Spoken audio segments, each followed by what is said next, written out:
The city is covered with Christmas decorations.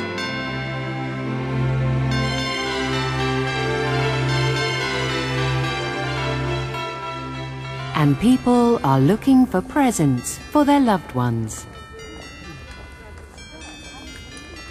Among them are Elliot and Clarice. They all look rushed. That gentleman, that lady, that old man. Why do they have to walk that fast?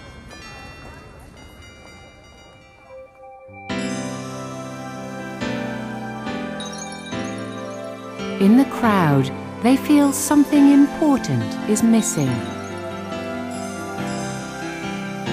The streets look so beautiful. This is the most cheerful time of the year.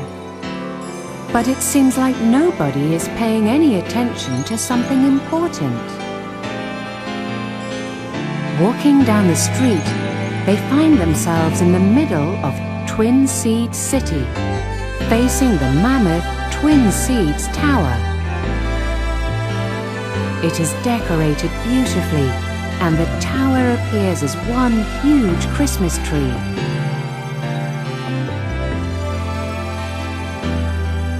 However, they realize what is missing from the Christmas spirit. The one thing nobody seems to notice. There is no shiny star atop the gigantic Christmas tree. Without it, the tree is incomplete.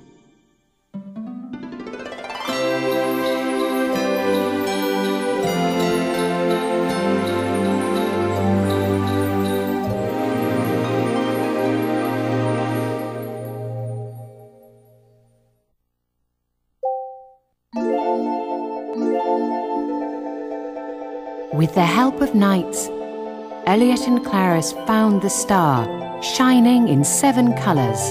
But the entire story was a dream. So, what was that star? They don't talk about the dream they saw. But there is one thing both of them know. Something special will happen after they embark on an adventure with knights.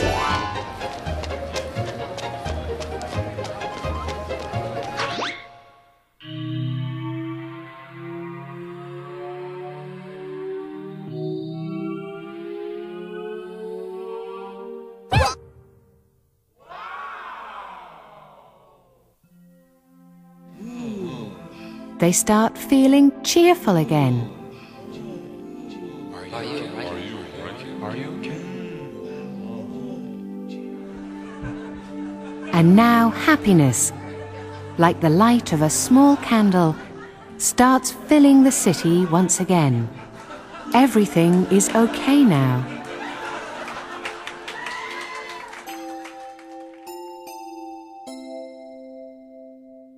Give a star of happiness to the heart of these brave children. Give a star of happiness to the heart of everyone. Merry Christmas!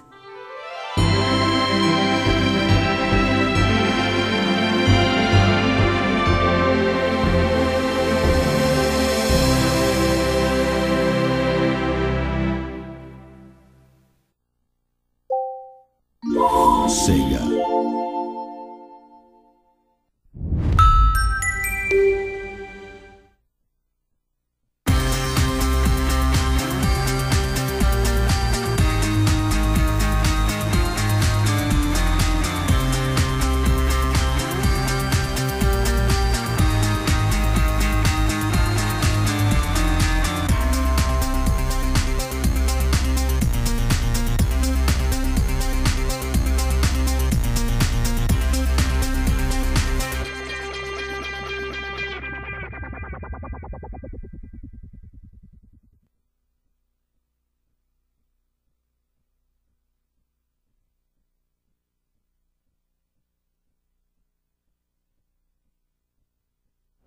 We had numerous different ideas that we proposed for having a flying character, but the team members really liked the idea of setting the game inside of a dream world. Once we decided to go with a dream world, what we wanted to do was something that wouldn't just be some kind of fantastical dream, but more representative of actual dreams that people might have at night. I read a lot of books and other literature about dreams and the deep psyche, in order to learn how to faithfully create an actual dream. There are a lot of books out there by experts. The primary foundation I used was the work of Carl Jung, but I referenced the works of several people who had done proper scientific research on the topic of dreams, in order to construct the dream world and also the characters that appear in those dreams. Because of this, I could hear about people's dreams and go, "Oh, that means such and such." And so for a while, members of my team would come up to me and ask things like, "Hey, so I had a dream about this last night. What does that mean?" And I'd say, okay, that means you have residual trauma from this sort of event in your past. So I was acting sort of like a dream interpreter. After a while, I started realizing that it revealed deep-seated psychological issues and emotional scarring and other things I probably shouldn't have been privy to. And I figured maybe I should quit while I was ahead. To put it simply, different people have issues inside themselves that they need to overcome, or some sort of conflict deep within themselves. And dreams give us a means of visualizing those conflicts when we go to sleep. That's how dreams work in the real world, at any rate. The character of Nights represents what's known in psychology as the shadow, which is sort of an alter self. When a man dreams, he'd see his alter self as male, and when a woman dreams, she'd naturally see her alter self as female. In creating Nights, we wanted a character that could conceivably look both male or female, and so that's why we went with a gender-neutral character.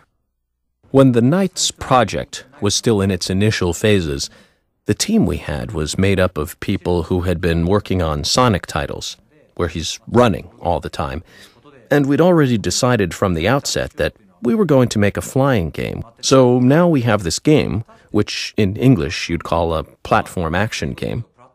Except this was a platform action game without any platforms.